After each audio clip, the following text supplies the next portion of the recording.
खबर गाजीपुर से है, जहां आरटीआई मैदान में सपा सुप्रीमो अखिलेश यादव ने सभा की। अखिलेश यादव ने गाजीपुर सीट से सपा प्रत्याशी अफजाल अंसारी और बलिया सीट से सपा प्रत्याशी सनातन पांडे के समर्थन में सभा की। अखिलेश यादव ने सभा को संबोधित करते हुए कहा कि गाजीपुर की बुलंद आवाज से बड़े बड़े लोग थर्रा रहे हैं। अखिलेश ने कहा कि पूर्वांचल की हवा पश्चिम से भी तेज चल रही है। अखिलेश ने दावा किया कि जो लोग 400 पार की बात कर रहे थे वो 400 हारने जा रहे हैं। अखिलेश ने कहा कि जो बड़ी बड़ी बातें कर रहे थे उनका आत्मविश्वास लड़खड़ा रहा है, उनकी जुबान भी लड़खड़ा रही है। लोग पुरानी कहानी नहीं सुनना चाहते हैं। अखिलेश ने कहा कि जो लोग 10 साल सत्ता में रहे उनकी हर बात झूठी निकली।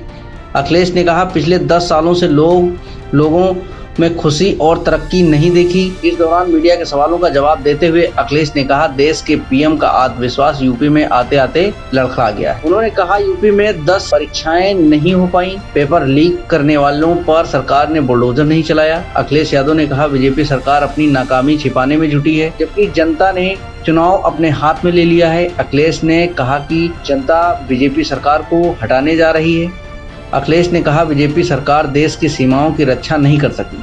उन्होंने कहा इलेक्टोरल बॉन्ड की बात करने पर बीजेपी को चक्कर आने लगते हैं और उन्हें इलेक्ट्रिक बॉन्ड की जरूरत पड़ने लगती है। Prime time news Ghazipur bureau. अगर गणित समझोगे तो आप समझ में आएगा कि 400 पार का मतलब है 543 में अगर 400 सीटों के बाद जीतने का लक्ष्य रखा है तो बताओ 143 सीटें बनती हैं।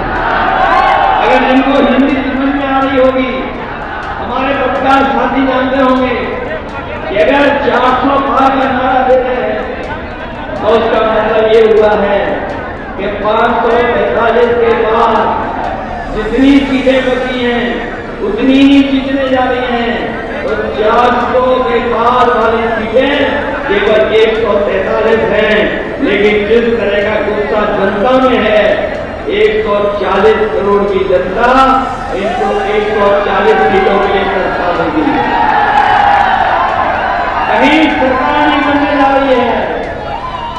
और जब से चुनाव उत्तर प्रदेश का बदला है, जब से उत्तर प्रदेश में गठबंधन में बढ़त पाई है, ये हमारे पार्टी से और कांग्रेस पार्टी से घबरा गए हैं और साथ ही साथ सहयोगी दलों से भी घबरा गए हैं।